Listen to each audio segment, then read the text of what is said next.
Vincent or Alex, depending how you know me. I am one of the co-owners of Pro Ergonomics, and I am probably the pokeroo of the group. I know Jen and Sarah kindly take the lion's share of these webinars, as sometimes the technology and my spotty internet connection is not necessarily reliable. So it is great to be here with you. Just to kind of introduce yourself, if you are new to Pro Ergonomics, we are an ergonomics and health and safety consulting company specializing in ergonomics.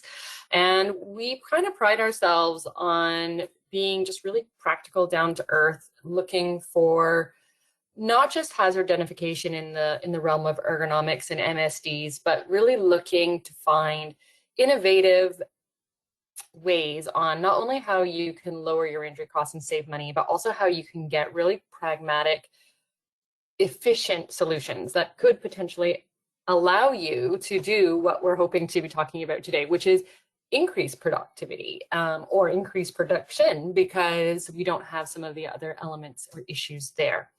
So the way this works is it will be recorded.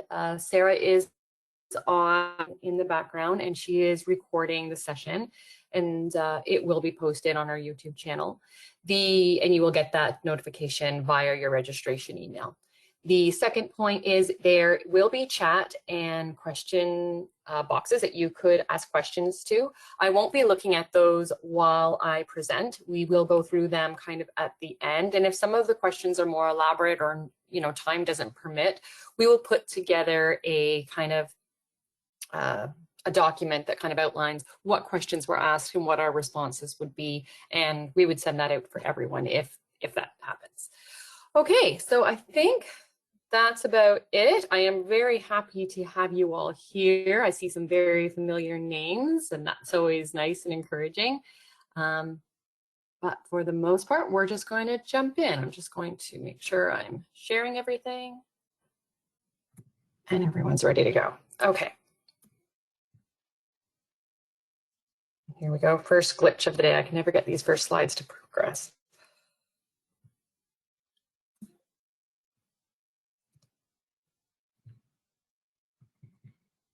Okay, bear with me for a second. Okay, there we go. So what we're going to be talking about today is a concept that I don't know, I really enjoy talking about this. So, for many years, for those of you that have been in the ergonomic industry for as long as I have been, or longer, then, you were around during the days where musculoskeletal disorders weren't called musculoskeletal disorders, and actually they were called repetitive strain injuries. And never was I more pleased for change than when we moved beyond repetitive strain injuries and into musculoskeletal disorders, because I would often be, with clients that I'd been with for long term and kind of worked as kind of an in-house resource. The staff would get to know me quite well, and they'd be, definitely able to recognize me when I was on the plant floor, or the, in the hospital or wherever I was. And one day it just stands out as being such a pivotal kind of moment, and it just spoke volumes to why we shouldn't be using the term repetitive strain injuries. And the individual came up to me, and I was doing an assessment, and they were like, "Alex, would you mind, when you're done here, could you please come look at my workstation? I have some serious concerns." And I was like, "Absolutely. Let me just, I'll let the supervisor know that I'm coming over there so that we can both kind of hear your concerns, and hopefully we can speak to those a little bit in depth on both our ends." And they were like, "No, that's great. That's wonderful." And I go over, and actually the employee wasn't there when I got there. They were getting parts or something.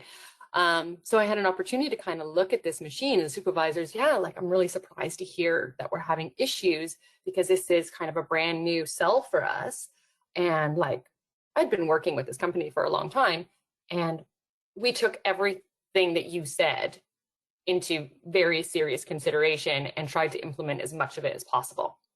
And I will tell you, this sell was glorious. It was just, everything. There was just an ergonomic stream. There was adjustability, there was, you know, the stage, not the staging, the bin systems and the part presentation was just, it was just really well done. So I was like, you know what, looking at this, usually you look at a cell, and as I commonly say, ergonomics isn't rocket science. You know, once you know what you're looking for, you can look at and see it. It's sometimes the fix and how much of a problem it is that causes people issues. And the individual came back and they were like, no, but like, it's so repetitive.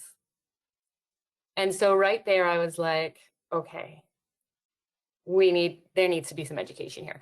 So that's kind of the premise of this whole session today, is kind of wrapping our head around the word repetitive, and then looking at, well, if we have repetitive jobs, because let's be frank, there are lots of jobs out of there that are highly, highly repetitive. We have warehousing, we have healthcare, you know, you've got your dental hygienists that, you know, the repetitive handwork that they do. We have assembly, we have automotive, we have pharmaceutical, you know, all of it kind of comes in, and we do all of this work with our hands and our arms or our back, and that's not going to go away. I had someone once say to me, well, unless we can learn how to do these things with our feet, and we're not anywhere close to that. So as we go through today, what we're going to be talking about is we're going to talk some of the repetitive statistics out there, give you an idea for those of you that don't know, or maybe those of you that want kind of maybe some perspective on what repetition is when we look at it through an ergonomic lens. And then how is that going to impact work? And then we're going to be talking about some of the ways that we can try and gain better perspective when we're using that term repetitive, as well as looking at actually trying to lower our injury rates so we don't have, you know, the repetitive injury kind of analog coming back on. So, you know, as I said, all industries have usually some aspect of repetition. We're not going to be focusing on force. We will talk about force, but really this is just kind of narrowing in and tunneling in on repetition on its own. And these, you can see some of these images that are just highly repetitive tasks. So when we look at, this is the question I get, this is my engineering group, they're always asking me this question. You know, we have a very logistically minded group of people, and they're like, okay, Alex, I bought into it. You know, you've sold me the ergonomics 101. I agree, we can do better. I need parameters though. So what is too repetitive? What is the red flag that's going to let me know we are now infringing on some muscular issues? And I always feel really, you know, egg on my face when that question gets asked, because I can't give them a good answer. So we don't really have one definition or one number that's going to allow us to say, you know, oh, well, once you've hit, you know, 30 cycles in an hour or 30 cycles a minute or whatever, the 30 cycles a minute's a bit high, but 30 cycles an hour, we can't say that that's going to be repetitive or not. And there's various reasons. We're going to get into that in a second. We also have some inconsistencies in the guidelines that we use. So we have Rula, we have our ANSI, we have strain index, we have Kilbom. You know, we have all of these guidelines and standards that are out there to help guide us, but they're actually not in every case giving us the same number. So that breeds, you know, confusion as well. So let's kind of look into these a little bit, just to kind of give you a bit of perspective, also on, you know, the tools that we're looking at. So one of the things that is important to realize is that why we can't give just one number, one cycle time. That's kind of the gold standard. If you stay below this number, you're good. If you go above, you're bad, is because our muscles are able to do different capacities, right? What I can do with my hands, what I can do with my shoulders, what I can do with my back, they're all very, very different, as our muscles are engineered to give us that flexibility. So that, yes, we have certain muscles that are going to be really good at force. We have other muscles that are going to be really good at dexterity. We have some that are going to be really good with more static type postures, but they're not necessarily all going to fit into the same category. So Rula is one of probably, I would say, one of the most well-known tools that we have out there. We see ergonomics committee across all industries using this tool. We see ergonomists using this tool. And so it has quite a bit of a fan group, shall we say. And when we look at Rula and we take out kind of all of the other, the force, the awkward posture, and we just kind of drill down to that repetition, this is what we're getting from Rula. So when we're talking about not static work, but repetitive work, 4 times a minute. So that would be, once every 15 seconds, okay? So that kind of gives you some perspective on when we're kind of elevating the risk a little bit higher based on the repetitive hazard that we have in the job. So we would elevate it anytime we have movement of that body 4 times a minute. And be aware that in the Rula, we're not doing it by muscle group. So this is one of my complaints about this, is knowing that each muscle group can tolerate different frequencies. This we don't do. We put 4 times a minute, if that's the cycle time, we get to put that into that category and you get a +1. All right. We then have the job survey from ANSI. It was a draft form and it aligns with some different numbers. So the one thing I do like about this tool, again, we start to see the breakdown in muscle group. So this isn't in its entirety, this is an abridged version. I just kind of pulled out ones that we're going to be speaking through each of the assessment tools that we're looking at. But you can see here when we, again, kind of magnifying down on the repetitious rate, we start to see higher scores when we're looking at, shoulder over 150 times in an hour, which gives you 2.5 times a minute. When we're looking at wrist or hand work, we're looking at 30 times a minute, but when we're looking at neck, we're looking at, again, back down to 3 times a minute. So it gives you quite a good idea on where your tolerances of your body are, right? And then we move on, and this is kind of your strain index. So this is going along with your kind of hand, wrist postures and movement. So when we, again, look at the efforts per minute, we're starting to get higher scores with the 15 to greater than 20, which, if I go back, does kind of align more here with the wrist interface for this tool, but doesn't align necessarily with this tool. So just kind of some things to be aware of on, it really depends. If you're asking me what is too repetitive, and I'm using 4 times a minute, a cycle time, so a cycle is happening every 15 seconds, we may have some inconsistencies here, and we may actually be showing up quite low in the efforts per minute or the repetition cycles in that perspective. So if I'm using 4 as my standard, well, 4 here in my strain index is very low. All right. Okay, and this is kind of our Kilbaum guidelines as well. And so you can see that these also are somewhat aligning. These are, again, lower than the strain and the ANSI standards in the elbow and wrist, but on par with the shoulder. And again, we start seeing, 12,000 here for our fingers. So keep that all in the back of your head as we kind of move forward, because that really does come into part of the assessment process that we're looking at.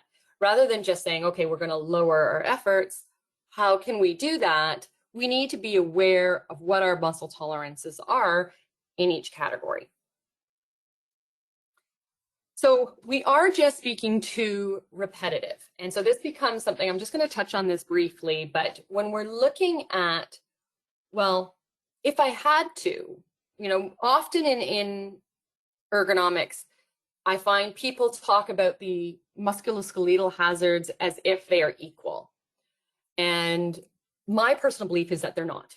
So I'm definitely not speaking for, all ergonomists across. the globe, but for me, they're not. There are certain things that I've found through my experience that definitely indicate a higher risk factor. And so when we're talking about repetitive versus static work, and so you'll note that you can't have repetitive work if you have static work. And let me just explain what static work is for those of you that don't know. Static work is holding a contraction or holding a posture or movement rather than moving through the full kind of range of motion or a portion of the range of motion. So when we're looking at the difference between repetitive and static work, I like to kind of liken our muscles to a pump. So if we have our pump here, we have the muscle is repetitively moving. That means that our body, the pump is working. And that means that all of the nutrients, all of the blood flow, all of the oxygen, all of the energy that this muscle is required to, that needs to be able to do work, that's happening. So when we start to see this pump stop working, so if we were to hold the contraction in any position, this pump would stop. We would stop kind of drawing nutrients, blood, oxygen, and we would start seeing this buildup of ATP, not ATP, sorry, lactic acid. ATP is the energy source. So we would start seeing this buildup of lactic acid, and lactic acid burns through things. The higher the buildup of lactic acid, the more damage is going to be done to the muscle. So one of the things I try to get people to understand, specifically when working with people on the floor, and I think it's important that this perspective be put in place, is that our bodies are meant to move. We have joints, we have muscles and tendons, and it's all made to make sure that there's mobility in the body. And when we find that we're not moving, you know, that's when the body struggles. That's when we start to see the pump breaking down and systems kind of going awry, muscles start to atrophy in some cases, you know, and we start seeing this unhealthy imbalance. And that's not around repetitive work. So now, I'm not saying that too repetitive, and again, I don't like using the term too repetitive because we don't define it very well, but we do have tolerances that we can work within. But if I'm going to red flag, repetitive work at least is mobile. It is least movement. It is at least allowing this engine, this pump to continue working. So before we get into kind of the nitty-gritty of what we need to be looking for and how can we actually lower our injury risk for these very, very repetitive jobs, I want to encourage you to ask yourself, is this repetitive? And I'm going to challenge you to think about not necessarily thinking of the job as being repetitive in some cases, not in all cases, but in some cases, but asking yourselves, is there a repetitive element? Because the whole body isn't moving all the time. Just because you have a 3-second cycle time, there may only be 1 or 2 body parts being affected. So to say that we kind of using this global term of this job is too repetitive kind of gives segue to a conversation that any injury is possible because this job is repetitive. And that is not the case, right? It is only going to be the muscles that are exceeding those guidelines that are going to be at high risk. And as we saw before, some of those muscles are just designed for highly repetitive work. When you're looking at like the fingers and what they can do, 12,000 motions, that is highly repetitive. Okay, so it's not to say that we can't do repetitive work or that it's always going to be an issue, but being mindful of what those guidelines are for the segments of the body. Okay, the other thing that I have found over the years is that, you know, specifically when we start doing things like physical demands assessments, there is, for most, anyways, I'm not going to say all physical demands assessments are designed or formatted this way, but for most, there is a request for data on frequency, on repetition. And a lot of them rely on your kind of NIOSH standard percentage breakdowns. So whether you're used to hearing the words rare, occasional, frequent, constant, or whether you're used to the 1 to 5%, 6 to 33%, 34 to 67%, or 67 and above, you know, both of those speak to that repetition component. And unless you are being objective, you may be overestimating how repetitive your work is. So because we kind of get into a specific industry, well, it's not just, doesn't really matter what industry, and whether it's your healthcare, food, manufacturing, you know, we start talking in terms of cycle time, but that as I said, some muscles aren't moving at all. And in that cycle time, other muscles are going to be working. Yes, we do a part every 15 seconds, but the shoulder has to move 8 times in that 15 seconds. And so we'll often see this data being very poorly managed and represented. And it is really important that if we are going to try and determine whether or not repetition is something that we need to really focus in on as being a control or an actionable item, then we really want to know what those numbers are, and being generic with them, using the NIOSH standard percentiles, which have a huge range, by the way, you know, 34 to 66. That's frequent. That is a pretty big range. And, you know, Ministry of Labor kind of banties about the term that anything less than a third of your day is not considered repetitive. So we're looking at those categories such as the 1 to 5% of rare and the 6 to 33%, which is occasional. But again, 6 to 33%, that is a big number difference. So mathematically, though, we can be very specific. I don't ever need to say 6 to 33%. I, in most kind of industries, can figure out a way and say, no, you're actually, there's a 12% frequency here, or 35% frequency. So we can be very specific. We just don't often see it. So looking at ways, doing your time studies, counting out the postures and the movements can really clarify the conversation about repetition. And then when we start seeing things like, oh, well, I'm having, you know, elbow issues, well, we don't have elbow movement in those frequency levels. So what else could it be? Where else can we go? Rather than just constantly having the conversation around repetition, because it does seem to draw attention almost more than any other MSD hazard. So looking at that and being very specific, I've had a number of clients of mine call me up and say, look, WSIB has recommended to us that we need to get our physical demands reassessed because we have overestimated all of our frequencies. So it is not uncommon.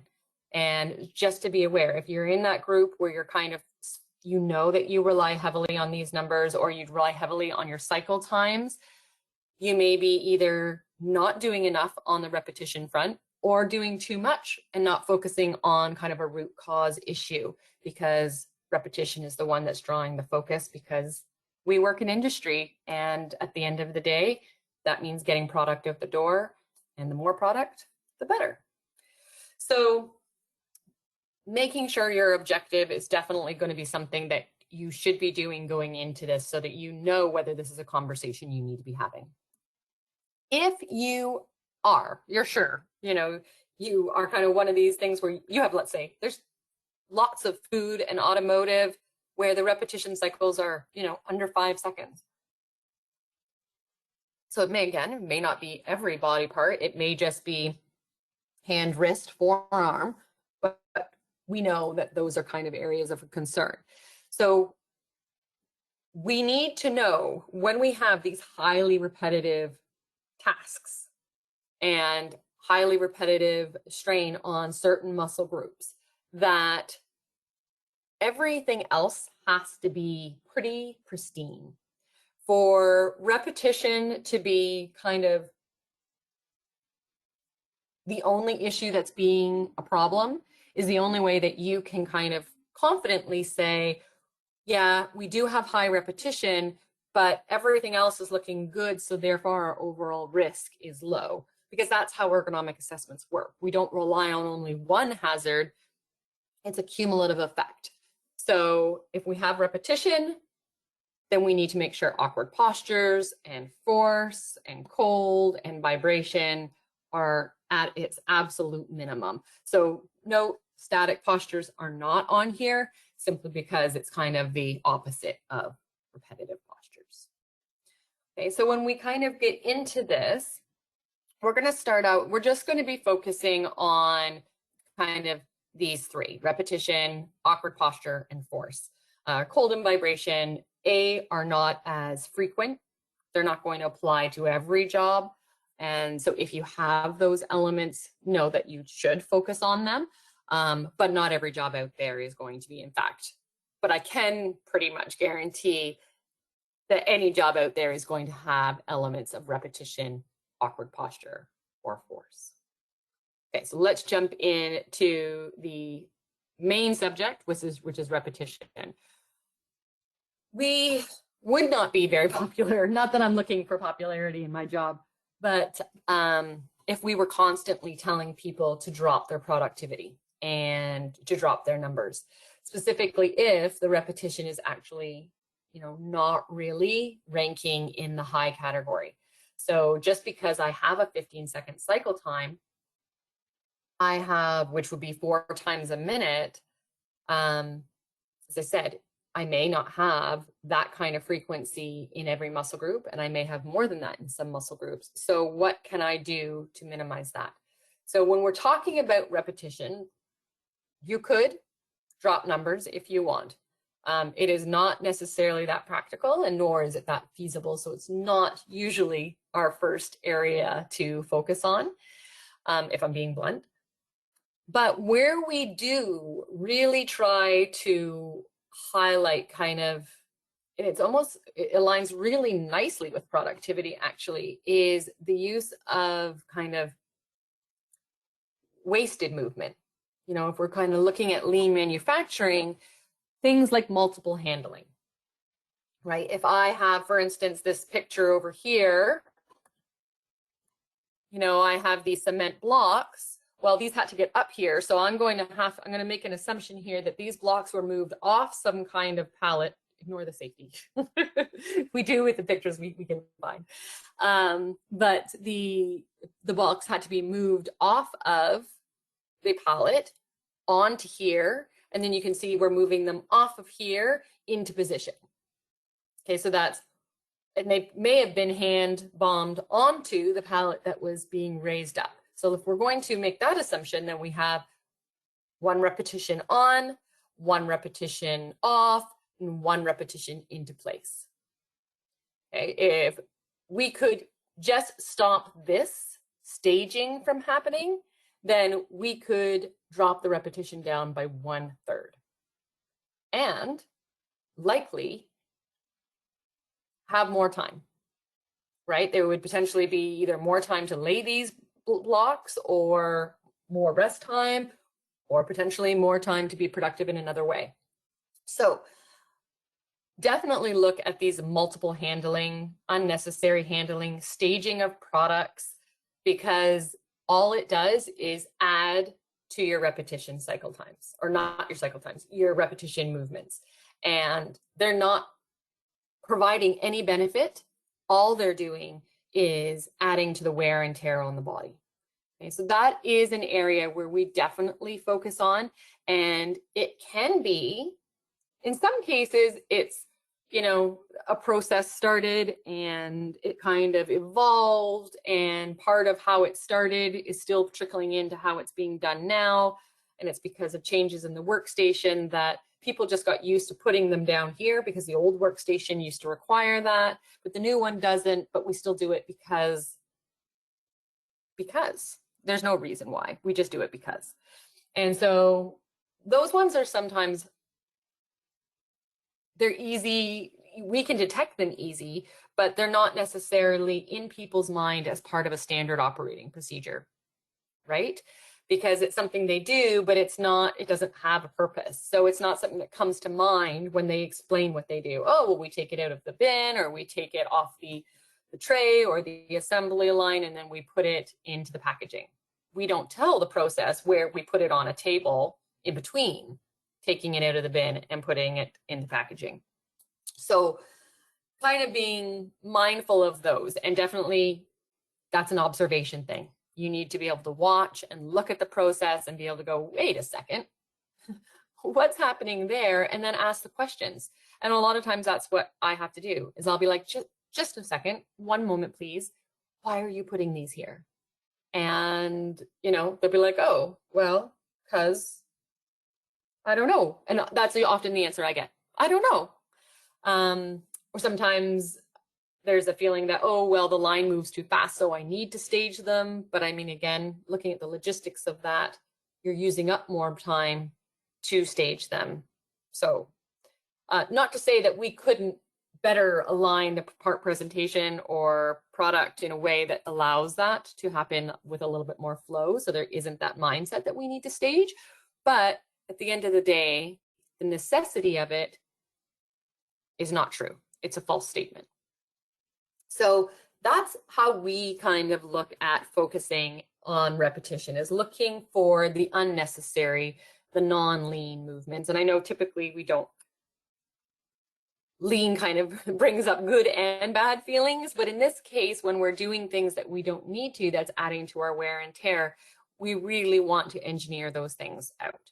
But that's kind of where we do have opportunities to not just improve the process, but really knock down repetition. Because as I said, even if you knock it down by one, that's, in this case, a third. A third of your repetition is dropped just by taking out one unnecessary movement. So look for those. Oh, I gotta.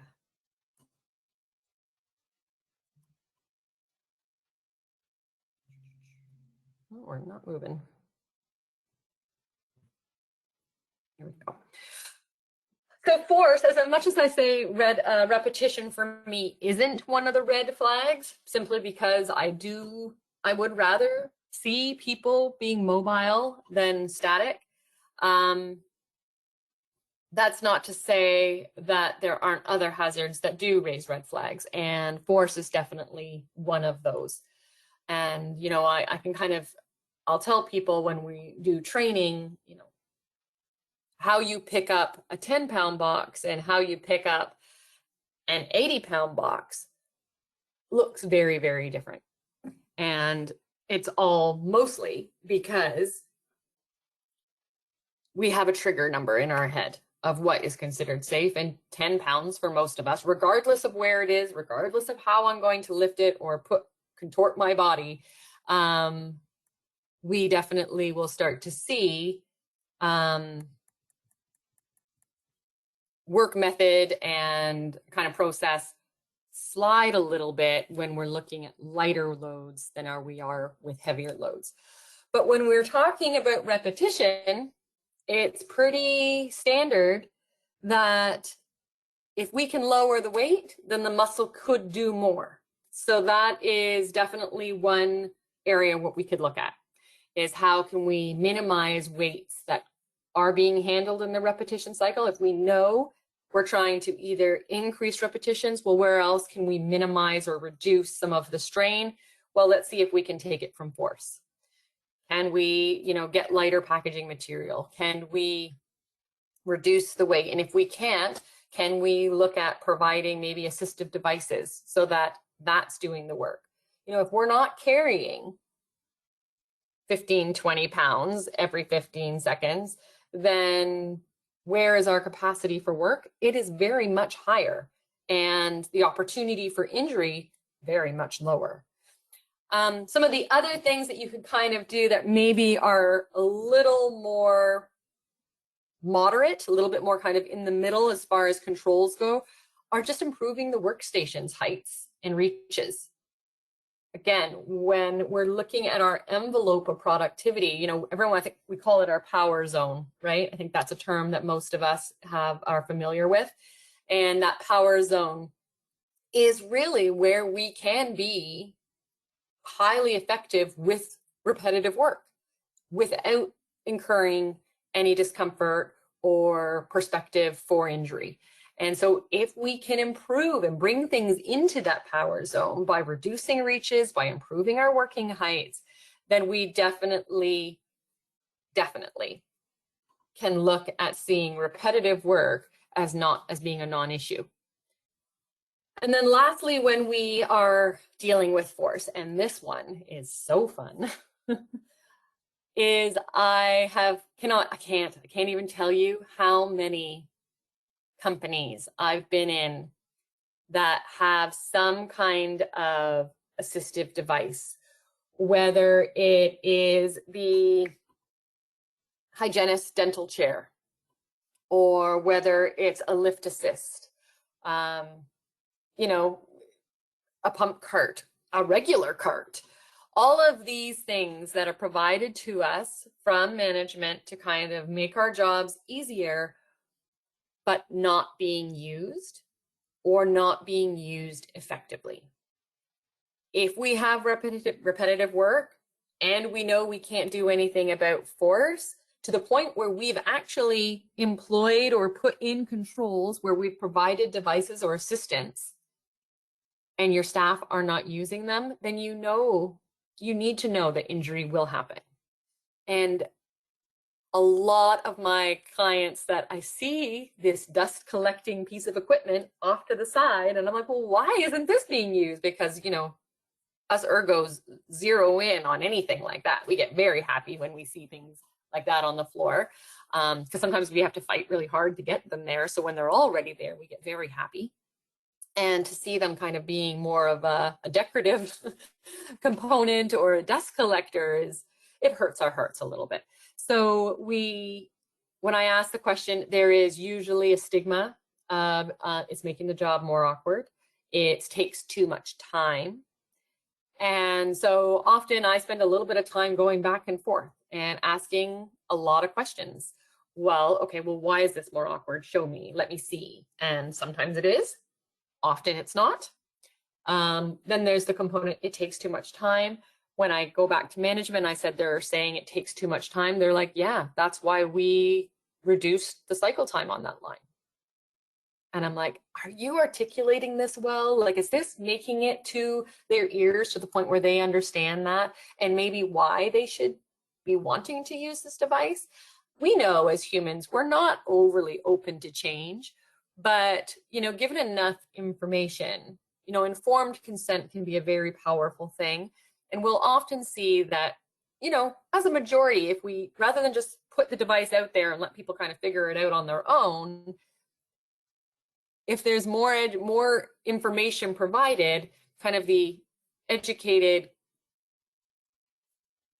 guess, or not guess, but just that whole, this makes sense, I'm going to use it approach will happen more often than not.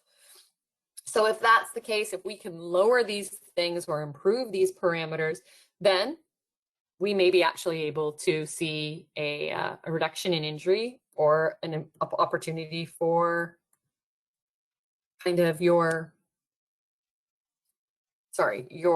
production rates.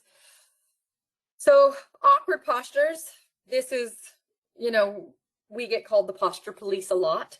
So when we look at this, it's all about trying to make sure that we are in, if not neutral, because again, I can't say be staying in neutral and then saying repetitive motion, and not repetitive motion, but motion is good. You know, they kind of are, they contradict each other.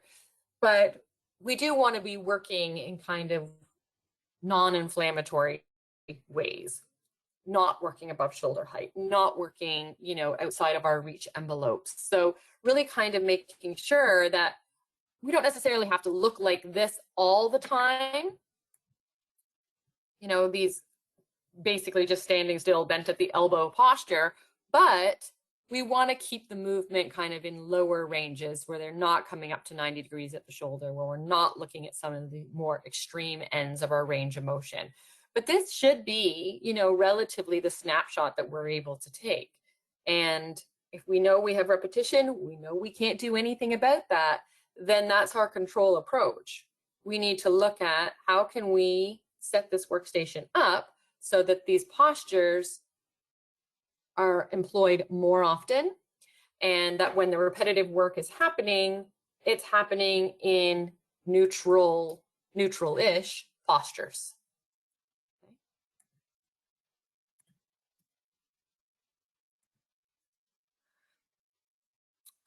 So when we kind of, as I was saying, you know, whether it's the procedure, whether it's the work method, whether it's the poor use or not use of equipment, the job coaching and training around the expectations, specifically around the parameter repetitive.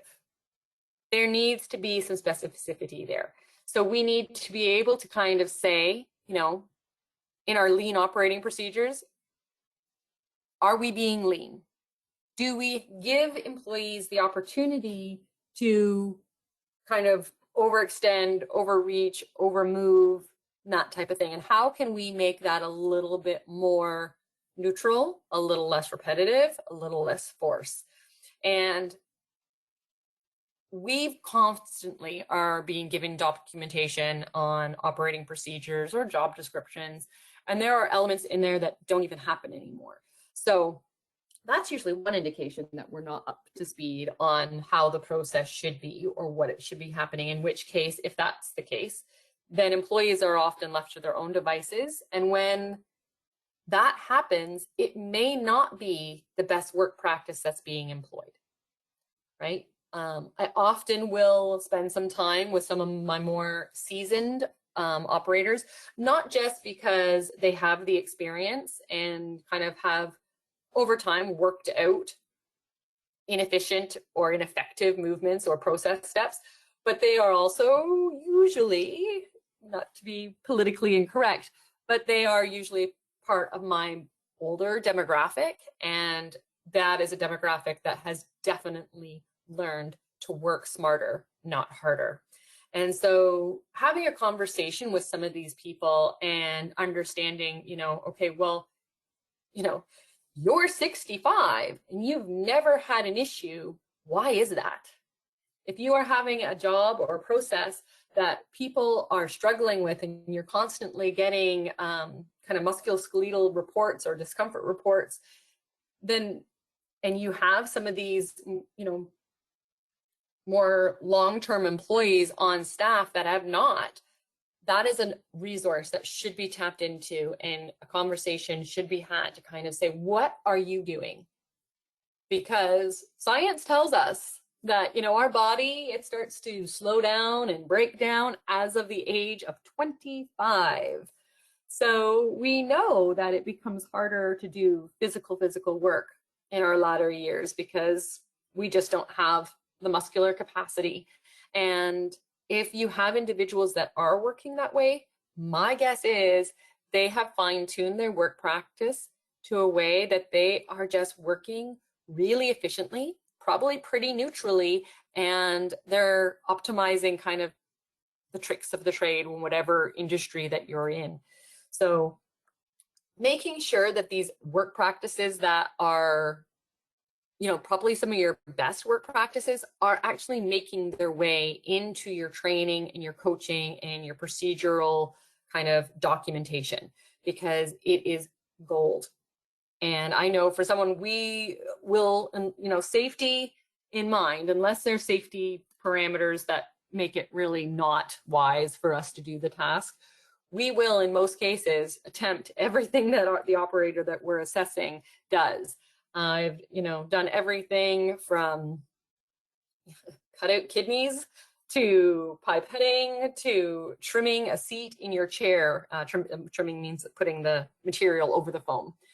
And invariably when I, start doing this, the foam one, I couldn't physically even do it. And within minutes, someone came over, not the person that I was assessing, someone else came over, and they're like, no, you need to do it this way. And within minutes, I was able to do it and not, have my fingers feel like they were going to be broken by the end of the day. So tap into that. Also, watch your employees. Watch how they're working. Kind of put a process in where you're looking at, work method reviews. I can tell you, as an ergonomist, do I always do things with ergonomics in the forefront of my brain? I promise you, I do not. When it is raining and I've got kids and dogs running around and I've got groceries to bring in, do I put as many bags on my arm, twisting into the back seat of my car to get them? Yes, I do. Absolutely, I do. So ask yourself, go out onto the floor, and if you're seeing things that, are these staging, are these kind of just more taxing movements that are adding more wear and tear to your work staff, ask the question why. And sometimes it's necessary, in which case, can we engineer that out? Because it's not necessarily engineering the process, but engineering just a segment of it. Or do we really need to really focus on what education, what expectations we're providing to our staff to make them aware of those best work practices so that we're not getting additional repetition happening? Because that's, again, we already know these jobs are highly repetitive. We can't handle any more repetition. And if the workers are adding it on their own, that's not going to stop them from getting an MSD. And it's not going to stop them from going on our books as being, a WSIB claim or a scenario where we're now having to manage that return to work program. In line with that whole watching people work, if you have devices, audit them. Are they using them? Are they using them appropriately? Is there preventative maintenance on them? Because if there's not, then there'll be a time where they do get stopped being used because they're going to be more cumbersome than when they started. So these are kind of really key elements to the administrative of your program that can be very impactful on reducing repetition. A lot of people kind of just, as I said, shy away from it because they feel like, oh, if anything, we're looking at doing more clients. We're looking at, pipetting more trays or more production work. But if our employees are adding extra on top of that, then we're always going to be struggling with that word repetitive.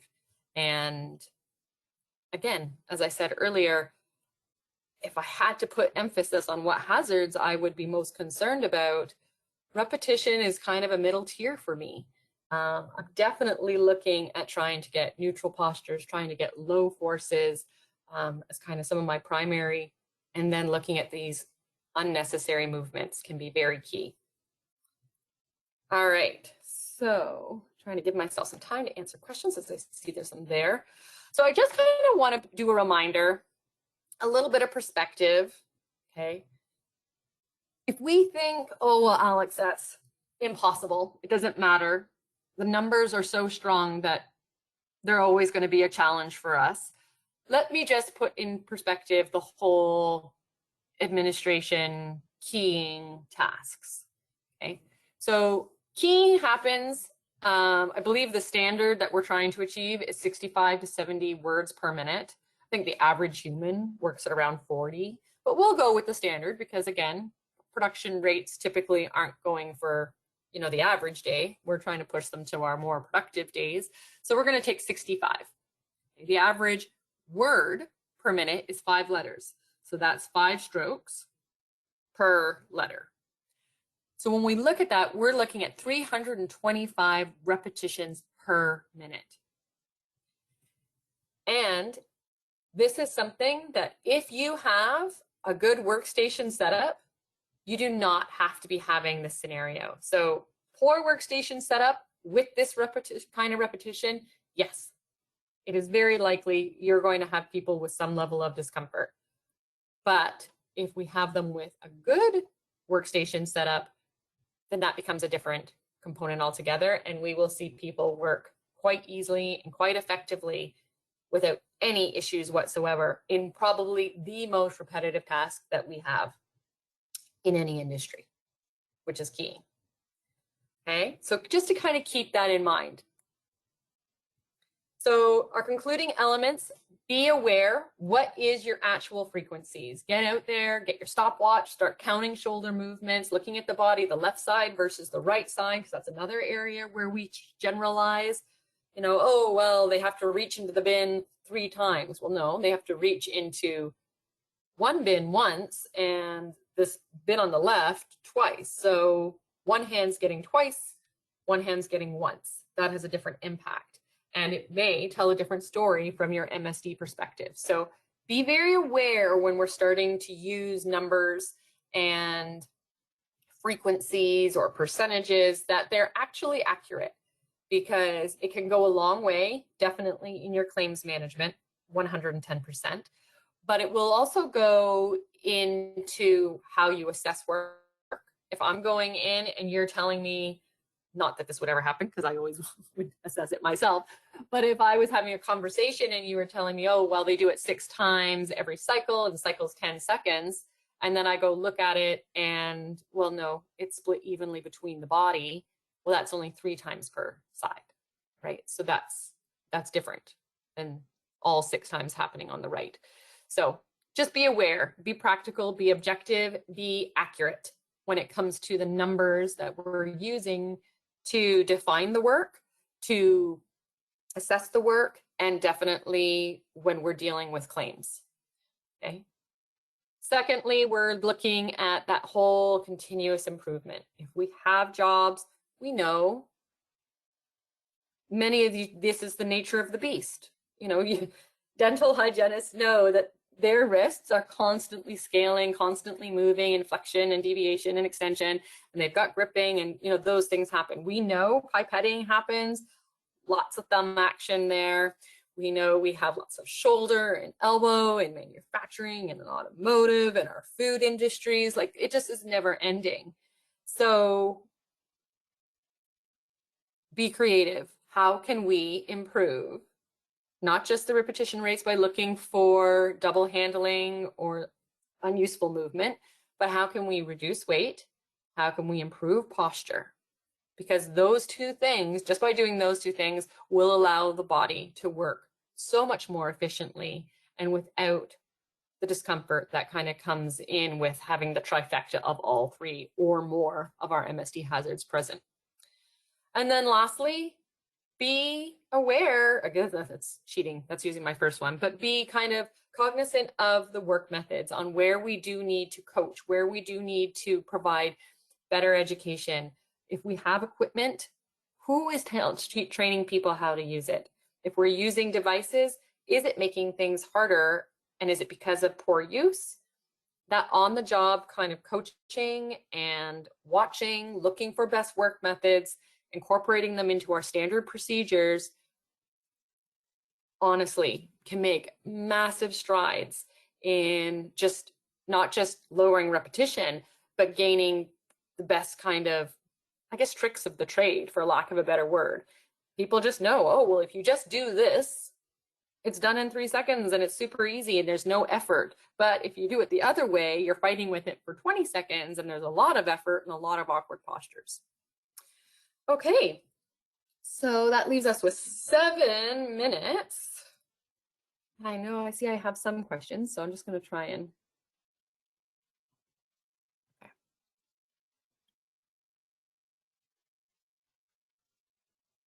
So the question I have here is, hi Alex, which should take priority, repetition or force? We have proposed making more trips with lighter loads from skid to machine to reduce the weight of the loads and need for more forceful gripping.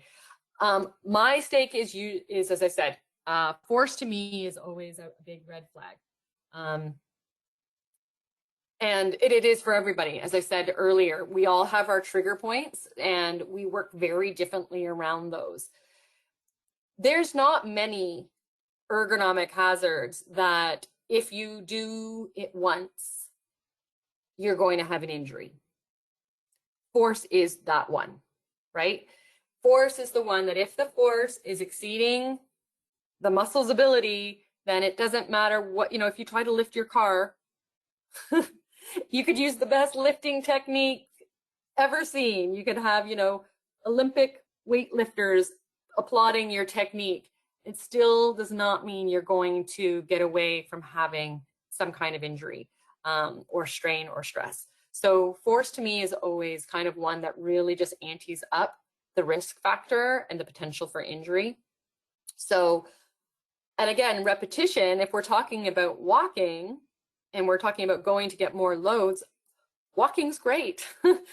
Walking is the thing, when we're dealing in the office, it's almost, I don't want to say the word epidemic, considering where we are all right now, but when we're talking about the whole static standing, static sitting, height adjustable work tables, that whole conversation that's come to light, it's all because we're not moving enough.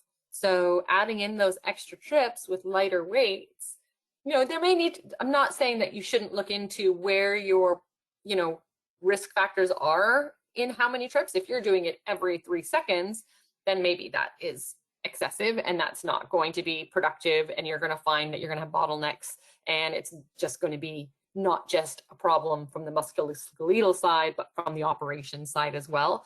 But overall, I do have a tendency to raise the red flag more often on force than I do with repetition, specifically in that case.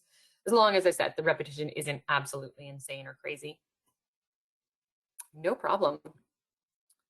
That actually might be my only question. Does anyone have anything else?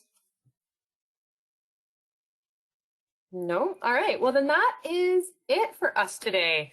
I will be honest, we haven't announced our October webinar yet. October is ergonomic month. So we're trying to come up with something fun and innovative, and we're still kind of banding about some ideas there. So stay tuned, check in, and hopefully we'll see you next month. We'll have some, if you have suggestions, please let us know, and we'll see if we can incorporate those. All right, that is it for me. Thank you very much for attending. And again, this will be posted for your review, or if you have other questions later on, just please contact us, either email or call, and we can address or answer any questions you may have. All right, have a great Thursday, and I may see you next time.